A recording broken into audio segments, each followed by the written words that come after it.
చూసుకో. దేవుని నామానికి మహిమ కలుగును గాక. ప్రభువైన యేసుక్రీస్తు నామములో కూడి ఉన్న ప్రతి విశ్వాసికి, ఈ వాక్యమును వింటున్న ప్రతి ఒక్క కుటుంబానికి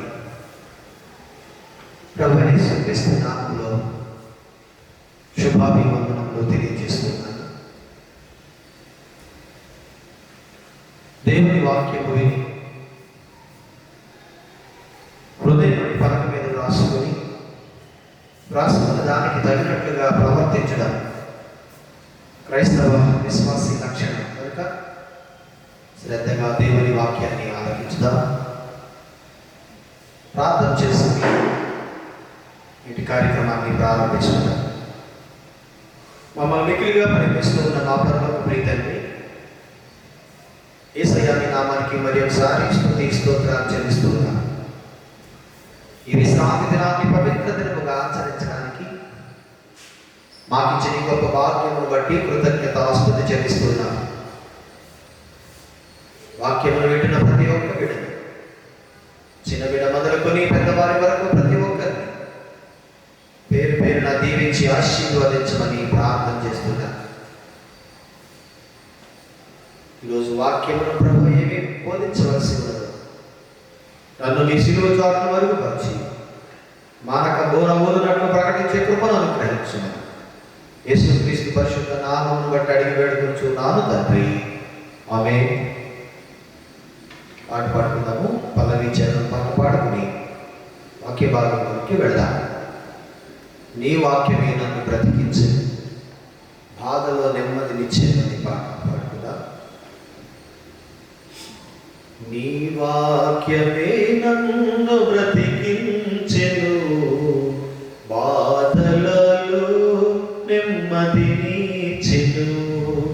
నీ వాక్యమే నన్ను బ్రతికించెను, బాధలలో నెమ్మదినిచ్చెను. కృపాశక్తి దయాశక్తి సంపూర్ణుడా, వాక్యమయ్యున్న యేసు వందనమయ్యా.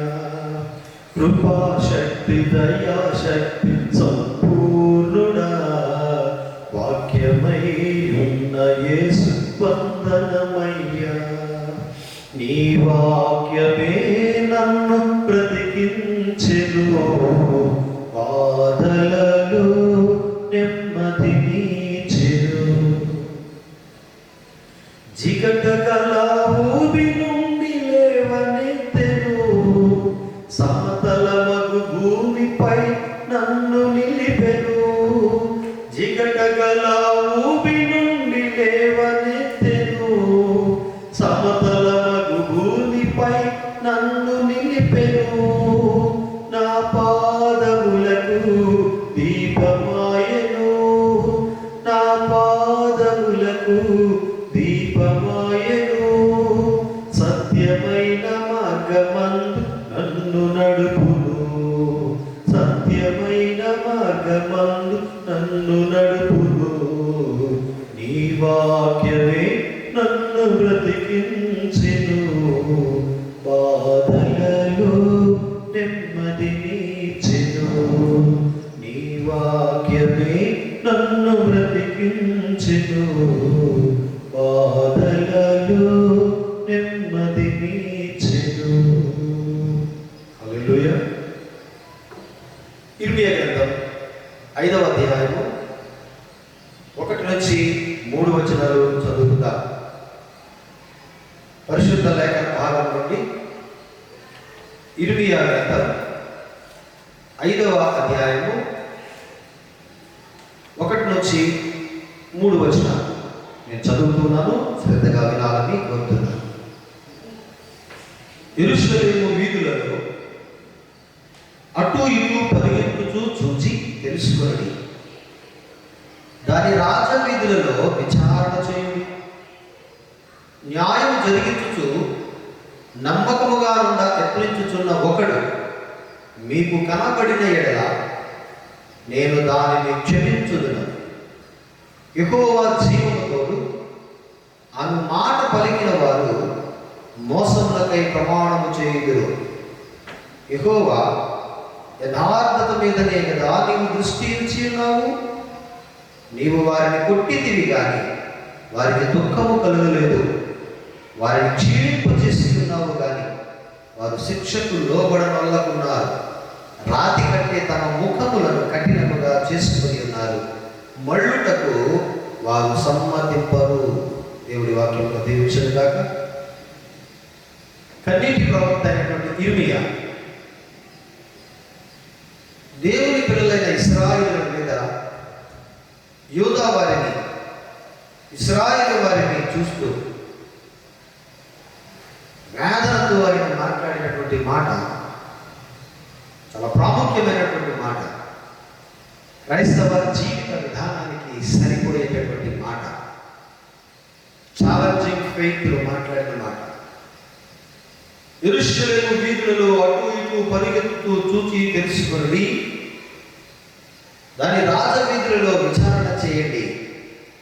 నమ్మకముగా ముందు యత్నించుతున్న ఒకడు మీకు కనబడిన ఎడల అతనిని నా ముందుకు తీసుకుని రండి. దేవుడైన యెహోవాకు నేను ప్రార్థన చేస్తూ యెరూషలేమునకు కరవు కానీ దేవుని ఉగ్రత కానీ రాకుండా నేను నిలిపి వేస్తాను అని ప్రవక్త ఛాలెంజింగ్ ఫెయిత్లో మాట్లాడుతూ ఉన్నాడు. యథార్థముగా నమ్మకముగా ప్రవర్తించువాడు ఒక్కడు కూడా కనబడినప్పుడు ఇర్మియా ఏడుస్తూ విలాప వాక్యములు రాసి ఉన్నాడు. భూమి మీద నీతిమంతులు లేరా? యథార్థముగా బ్రతుకుతున్న వారు లేరా? Challenging faith. పాత నిబంధనలో అబ్రహాము విషయంలో మనం చూసినప్పుడు దేవుడైన యెహోవా సొదొమ గొమొర్రా పట్టణాలను నాశనం చేయాలని సంకల్పించినప్పుడు అబ్రహాము వేదన పడి పట్టణములను నాశనం చేయడం ఇష్టం లేక, దేవుని పిల్లలు ప్రజలు నశించడం ఇష్టం లేక దేవునితో మాట్లాడుతూ, ప్రభువా నా దేవా, నీతిమంతులు ఎవరైనా ఆ పట్టణాల్లో నివాసం ఉంటే వారిని బట్టి నీ ఉగ్రత రాకుండా ఆపివేస్తావా? ఆ పట్టణములను నాశనం చేయకుండా తిరిగి వెళ్ళిపోతావా అన్నప్పుడు అబ్రహాము మాటను ఆలకించి అబ్రహాము యొక్క విన్నపములను దేవుడు అంగీకరించి అలాగే వెళ్ళిపోతాను అని అబ్రహాముతో చెప్పినప్పుడు 50 మంది నీతిమంతులు ఉంటే వదిలేస్తావా అంటే వదిలేస్తాను అని దేవుడు చెప్పినప్పుడు ఇంత సులువుగా వదిలేస్తానని ఎలా చెప్తున్నాడు అంటే 50 మంది కూడా యథార్థవంతులు నీతిమంతులు లేరా అని ఆలోచన కలిగి అబ్రహాము అలా కాదు తండ్రి 25 మంది ఉంటే వదిలేస్తావా? దేవుడు వదిలేస్తానన్నప్పుడు అలా కాదు తండ్రి 10 మంది నీతిమంతులు ఉంటే విడిచిపెడతావా? విడిచిపెడతానన్నాడు దేవుడు. అలా కాదు, ఒక్కడు నీతిమంతులు ఉంటే వదిలేస్తావా?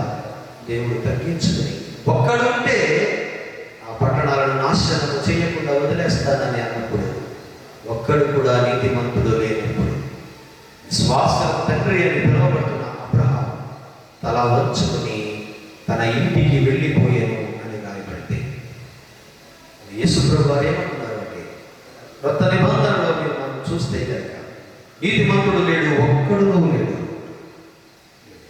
నేనున్నాను ప్రభువా, నేను నీతిగా బ్రతుకుతున్నాను, యథార్థముగా బ్రతుకుతూ ఉన్నాను అని చెప్పగలిగే ఒక్క క్రైస్తవుడు భూమి మీద లేడా? ఇది ఛాలెంజింగ్ ఫెయిత్లో ప్రభువు మనల్ని అడుగుతున్నటువంటి ప్రశ్న.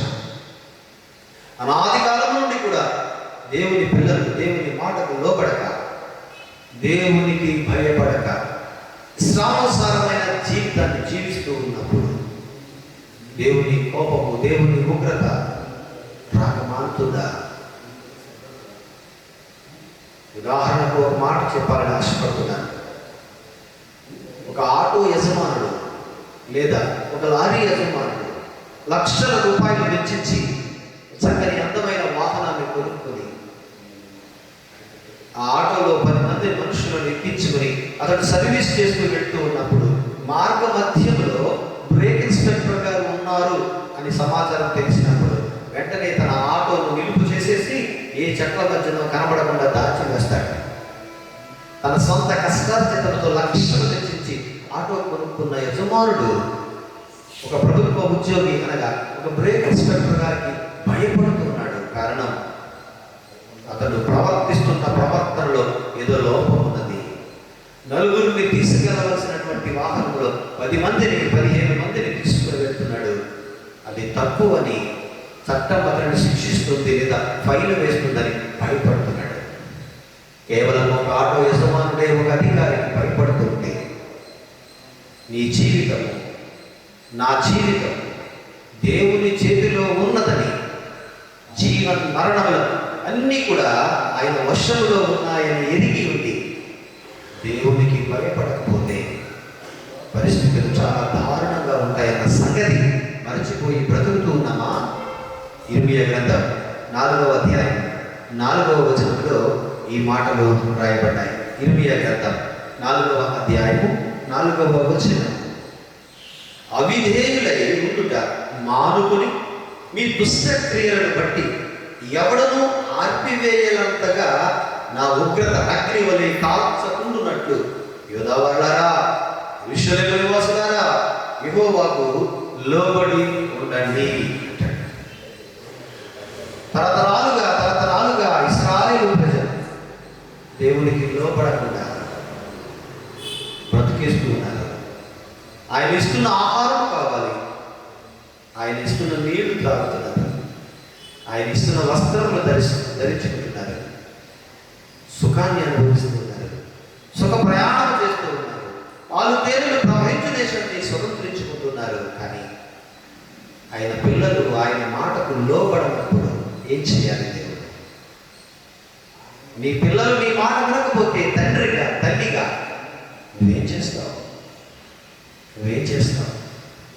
నీ కోపాన్ని మళ్లించుకుంటావా? నీ ఉగ్రతను ఆపుకుంటావా? నీ పిల్లలను శిక్షిస్తావా? దేవుడు ఎంత కోపగించుకున్నా ఆయన పిల్లలను శిక్షించాలి. మరి ఏం చేస్తున్నాడు? నిర్గమకాండ 33వ అధ్యాయము 3వ వచనంలో ఈ మాట రాయబడింది. నిర్గమకాండ 3వ అధ్యాయం 33వ అధ్యాయం నిర్గమకాండము 33వ అధ్యాయం 3వ వచనంలో ఈ మాట రాయబడి ఉంది. అయితే మీ బైబిల్ని తెరిచి చూడండి. అక్కడ రాయబడిన మాట ఆశ్చర్యకరంగా దేవుడైన యెహోవా మోషేతో మాట్లాడుతున్నాడు. నా పిల్లలు నా మాట విననప్పుడు, నా పిల్లలు నా మీద తిరుగుబాటు చేస్తూ ఉన్నప్పుడు, నా పిల్లలు నా మాటకు లోబడినప్పుడు నేనేం చేయాలనుకుంటున్నానో అని మోషేతో చెప్పిన మాట నిర్గమకాండ 33వ అధ్యాయం 3వ వచనం. మీరు లోబడనొల్లని ప్రజలు కనుక నేను మీతో కూడా త్రోవలో మిమ్మల్ని సంహరించదనేమో అని మోషేతో చెప్పాను. లోబడకుండా ఉన్నటువంటి మనుష్యులతో నడవడానికి దేవుడు ఇష్టపడడం లేదు. లోబడనొల్లని ప్రజల దగ్గర దేవుడు నివసించడానికి కానీ వారితో కలిసి భోజనం చేయడానికి కానీ దేవుడు ఇష్టపడడం లేదు. ఇక్కడ మరొక మాట ఆయన తీర్మానంలో ఒక మాట మాట్లాడుతూ, నేను మీతో రాను, ఒకవేళ రావాలని మీరు పట్టుబడితే మార్గ మధ్యంలో కోపం వచ్చి మిమ్మల్ని అందరినీ చంపేస్తానేమో అని దేవుడే మాట్లాడుతున్నాడు. మోషాన్ని అడగచ్చు, వద్దు, వారిని బ్రతికించాలి, చంపడానికి వీలు లేదు, నువ్వు రాకపోయినా పర్వాలేదు కానీ చంపొద్దు అని మోషే అని ఉంటాడేమో. ఎందుకంటే దేవుని పిల్లల యొక్క స్వాస్థ్యం వారు అనుభవించాలని, దేవుని ప్రేమను వారు పొందుకోవాలని లోబడకపోయినా, విధేయత చూపకపోయినా మోషే దేవుని ప్రజలను ప్రేమిస్తూ నడిపిస్తున్నాడు కాబట్టి సాత్వికుడైపోయాడు. లోబడుట అనే మాట హలవా అనే మాట రాస్తాడు. హలవా అనే మాటకు అర్థం భార్యాభర్తల బంధంలో, భార్యాభర్తల వివాహ సంబంధంలో ఒకరి కింద ఒకరు లోబడి ఉండడం, ఒకరి కింద ఒకరు ఒదిగి ఉండడం. భార్య పై చేయి ఉండాలా, భర్త పై చేయి ఉండాలా? ఈ ప్రశ్న తరతరాలుగా భూమి మీద మిగిలిపోతూనే ఉంది. ఎవరు చేయి పైన ఉండాలి? పౌలు అన్నాడు, నా చేయి కింద ఉండాలి, కాదు నా చేయి కింద ఉండాలి, కాదు నా చేయి కింద ఉండాలని ఒకరికొకరు పోటీ పడాలట. అది లోబడుట. శారా అబ్రహాం ఏమని పిలుస్తుంది?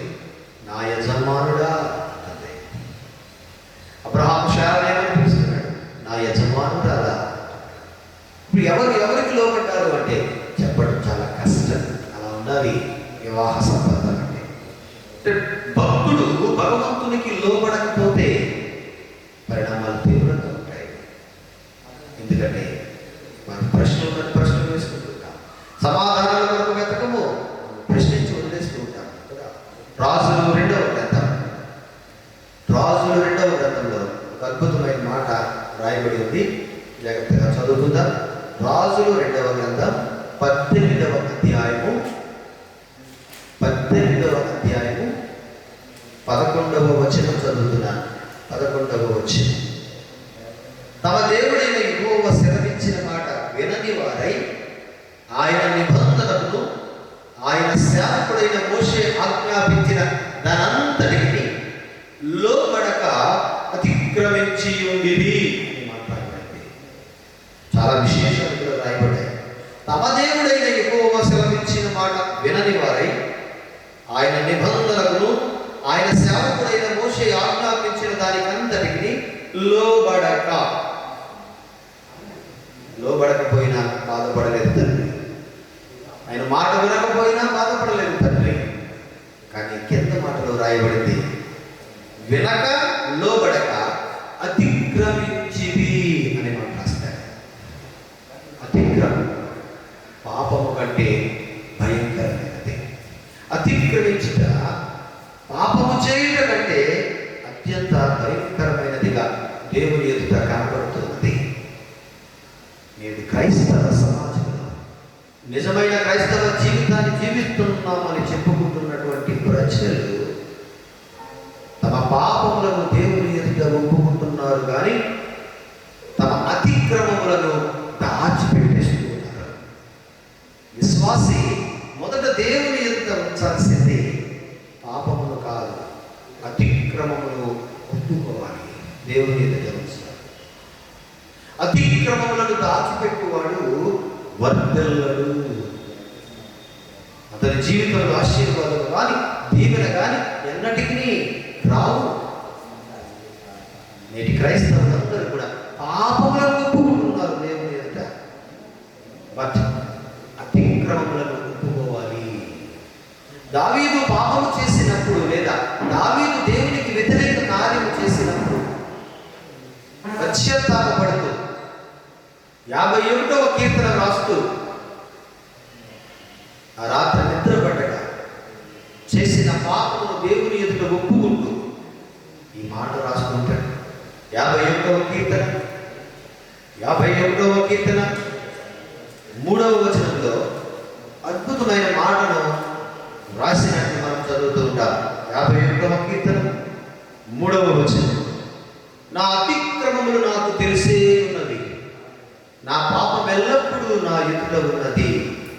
నీకు కేవలము నీకే విరోధముగా నేను పాపము చేసి ఉన్నాను, నీ దృష్టి ఎదుట నేను చెడుతనము చేసి ఉన్నాను.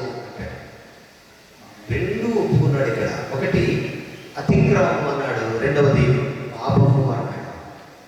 అతిక్రమం నాకు తెలుసు, ఎందుకంటే నా పాపం ఎల్లప్పుడూ నీ ఎదుట ఉంది అంటాడు. పిల్లరా, మరొక కీర్తనలో రాసుకుంటాడు, తన అతిక్రమములకు పరిహారము నొందినవాడు, తన పాపములకు ప్రాయశ్చిత్తము నొందినవాడు ధన్యుడు అంటాడు. చేసిన అతిక్రమానికి ప్రాయశ్చిత్తం దేవుని ఎదుట ఉన్నది. చేసిన పాపములకు పరిహారము దేవుని ఎదుట ఉన్నది. ఈ రెండింటినీ క్రైస్తవుడు ఒప్పుకున్నవాడే విశ్వాసి, నిజమైన విశ్వాసి అని పిలువబడతాడు. మొదట అతిక్రమాన్ని ఒప్పుకోవాలి. ఏ అతిక్రమం చేస్తున్నావు? దేవుని చట్టాన్ని అతిక్రమిస్తున్నావు, ప్రభుత్వ చట్టాన్ని అతిక్రమిస్తున్నావు, సంఘ నియమాన్ని అతిక్రమిస్తున్నావు, సంఘ పెద్దల మాటను అతిక్రమిస్తున్నావు. ఇన్ని అతిక్రమములు చేసి దేవుని ఎదుట ఒప్పుకొనక కప్పుకుంటే శ్రమలు రాకపోతే ఏమవుతాయి? దేవుడు విడిచిపెట్టి వెళ్ళిపోతే ఏం చేస్తాడు? అలాంటి వారి మధ్య నివసించడానికి కూడా దేవుడు ఇష్టపడడు. నమ్ముట అనే మాట ఎమున్నా అంటాడు గ్రీకులో. ఎమున్నా అనే మాట చాలా భావగర్భితమైనది. నమ్మి బాప్తిస్మము పొంది అన్నాడు. నమ్మకుండా బాప్తిస్మము పొందితే ప్రయోజనం లేదు అని చెప్పాడు. నమ్ముట నీ వలనైతే నమ్ము వానికి సమస్తం, ఈ భూమి మీద సమస్తమును నీకు సాధ్యపరచబడతాయి, లోబడతాయి. అంత గంభీరమైన మాట నమ్ముట. నమ్ముట అనే మాట, నమ్మకం అనేది నీతిలో నుండి, యథార్థతలో నుండి మాత్రమే పుడుతుంది. నీతి లేనప్పుడు, యథార్థత లేనప్పుడు నమ్మకము పుట్టడం అసాధ్యం. కానీ నేను నమ్ముతున్నాను ప్రభువా అంటున్నాను మనం, కానీ స్వతంత్రం పొందుకోలేకపోతున్నాను. నేను నిజముగా నమ్ముతున్నాను యేసయ్య అంటున్నారు, కానీ కార్యము కన్నులారా చూడలేకపోతున్నాను. పైగా మనమే అంటున్నాము ఆయన కార్యాలు కంటికి కనబడవు, చెవికి వినబడవు. అబద్ధం ఆడుతున్నాము, అసత్యంలో బ్రతుకుతున్నాము. కొంతైనా యథార్థత మనలో ఉంటే, నీ యథార్థతను బట్టి, నీ నీతిని బట్టి అనేకులను దేవుడు రక్షిస్తాడని ఈ వాక్యం సెలవిస్తోంది. వాక్యం విని పవిత్రపరచబడండి. యెషయా గ్రంథం 30వ అధ్యాయము 1వ వచనంలో ఈ మాట రాస్తూ ఉంటాడు. యెషయా గ్రంథం 30వ అధ్యాయము 1వ వచనం, లోబడని పిల్లలకు శ్రమ, నా ఆత్మ నియమింపని సంధి చేసుకుంటున్నారు. మీరు ఒకరికి ఒకరు సంధి చేసుకుంటున్నారు, ఒకరికి ఒకరు సంధి చేసుకుని దాచుకుంటున్నారు. శ్రమ సంభవిస్తే మరలా చేతులు పైకెత్తి ప్రభువా ప్రభువా ప్రభువా అని పిలవడం తప్ప మనిషి చేయగలిగేది ఏది లేదు. అందుకే దావీదు మహారాజు ఇన్ని అనుభవించాడు కాబట్టి, దేవుని చట్టానికి లోబడ్డాడు కాబట్టి, దేవుని వాక్యానికి శిరస్సు వంచి నడుచుకున్నాడు కాబట్టి యథార్థవంతుడైపోయాడు. తన అతిక్రమాన్ని ఒప్పుకున్నాడు, తన పాపమును దేవుని ఎదుట ఒప్పుకున్నాడు. అతడు పాపం చేసిన తర్వాత ఏమన్నాడో తెలుసా? నా తల్లి గర్భములో పిండముగా ఉన్నప్పుడే నేను పాపం చేసేది అంటే, పిండముగా ఉన్నప్పుడే పాపం అంటే ఏంటో తెలియని వాడు ఇప్పుడు పశ్చాత్తాపడుతూ 51వ కీర్తన రాస్తూ, తల్లి గర్భములో రూపింపబడకమునిపే నేను పాపమును, నా తల్లి పాపములోనే నన్ను కన్నది, పాపములోనే పెంచింది ప్రభువా అని ఒప్పుకున్నాడు. అది దేవునికి ఇష్టమైంది. అందుకే దావీదుకు ఆయన సాక్షిగా నిలబడుతూ, ఇతడు నా హృదయానుసారుడైన మనిషి, భూమి మీద నా హృదయానికి నచ్చినటువంటి మానవుడు ఎవరు అంటే దావీదు అన్నాడు. అది తెలుసుకున్న దావీదు 34వ కీర్తనలో 11 నుంచి 14 వచనాలు రాస్తూ, పిల్లలారా మీరు వచ్చి నా మాట వినండి, యెహోవా యందు భయభక్తులు మీకు నేర్పిస్తాను. బ్రతుకగోరు వాడు ఎవడైనా ఉన్నాడా?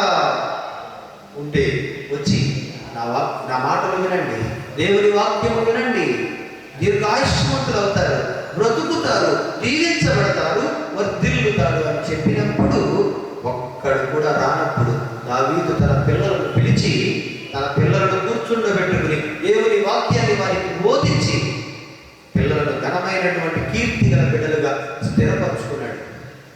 నా పిల్లలు నా భోజనపు బల్ల చుట్టూ ఒలీవ మొక్కల వలె పెరుగుతూ ఉన్నారు అని సాక్ష్యం చెప్పగలిగాడు.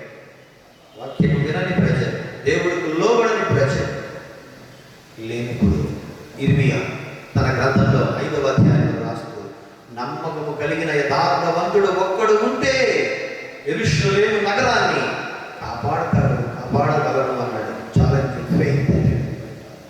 ఇచ్చాపురంలో ఒక్క యథార్థవంతమైన క్రైస్తవుడు ఉంటే దేవుడు ఇచ్చాపురాన్ని కాపాడుతాడు.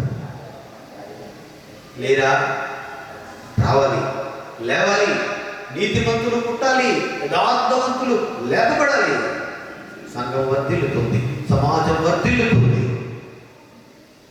అలాంటి స్థితి కలిగినటువంటి విశ్వాసులుగా, అలాంటి స్థితి కలిగిన క్రైస్తవులుగా మీరు ఎదగాలని, దేవుని ఎదుట నిలబడాలని నా ఆశ.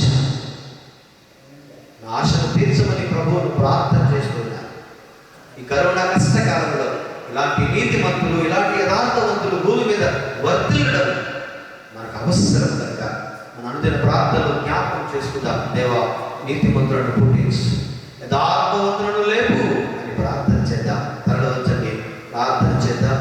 యథార్థత, నీతి ఈ రెండు ఉన్నప్పుడు నమ్మకమైన విశ్వాసులుగా మీరు జీవిస్తారు. దేవుడు మీ ప్రార్థన ఆలకిస్తాడు. యేసయ్య మిమ్మల్ని దీవెనకరమైన స్థితిలోనికి నడిపిస్తాడు, ఆరోగ్యం ఇస్తాడు, ఆయుష్యం ఇస్తాడు, దీర్ఘాయుష్తో మిమ్మల్ని తృప్తిపరుస్తాడు. మిమ్ములను, మీ పిల్లలను, కుటుంబాలను దినము వెంబడి దినము, తరము వెంబడి తరము ఆశీర్వాదకరంగా మారుస్తాడు. అలాంటి కృప మీకందరికీ దేవుడు అనుగ్రహించడు గాక. ఆమేన్. తరవంచండి, ప్రార్థన చేసుకుందాం. ప్రార్థన అనంతరం ప్రభు బలలోనికి ప్రవేశించుదాం. ప్రార్థన. మమ్మల్ని మిక్కిలిగా ప్రేమిస్తున్న మా యేసయ్య మీ నామానికి మరి ఒకసారి వందనాలు, స్తుతులు, స్తోత్రాలు చెల్లిస్తున్నాను. ఈ కరోనా కష్టకాలంలో మందిరాలు మూతలు వేయబడి, దేవాలయాలు ప్రభు తాళాలు వేయబడి, అనేక మంది విశ్వాసులు అంగలారుస్తూ ఉన్నారు. ఎవరి గృహాల్లో వారి కన్నీటి ప్రార్థన చేస్తూ ఉన్నారు. నాయన, ఇదిగో రేపటి ఆదివారం నుండి అన్ని దేవాలయాలు తెరవబడుతున్నాయన్న సువార్తమానము మాకు వినబడింది. సంతోషిస్తున్నాం, ఆనందిస్తున్నాం. అయితే ప్రభుత్వం వారు విధించినటువంటి చట్ట నిబంధనలను అనుసరిస్తూ దూరమును పాటిస్తూ శానిటైజేషన్ చేసుకుని ఒకరికి ఒకరు దూరముగా కూర్చుని మీ వాక్యమును వినడానికి కృప చూపించినందుకు మీకు వందనాలు, స్తోత్రాలు. చిన్న బిడ్డ మొదలుకొని పెద్దవారి వరకు ప్రతి ఒక్క బిడ్డను జ్ఞాపకం చేసుకుని ఆరోగ్యం ఇచ్చి, ఆయుష్యం ఇచ్చి, ప్రతి కులస్తులకు, ప్రతి మతస్థులకు, ప్రతి చిన్న బిడ్డ మొదలుకొని పెద్దవారి వరకు ప్రతి ఒక్కరిని దీవించి ఆశీర్వదించి మహిమ ఘనత ప్రభావం మీరే పొందుకురమని యేసుక్రీస్తు పరిశుద్ధ నామమును బట్టి మిక్కిలి వినయంతో బ్రతిమాలి వేడుకొంచున్నాము తండ్రి. ఆమేన్. దేవుడు మీకు బహుగా దీవించను గాక.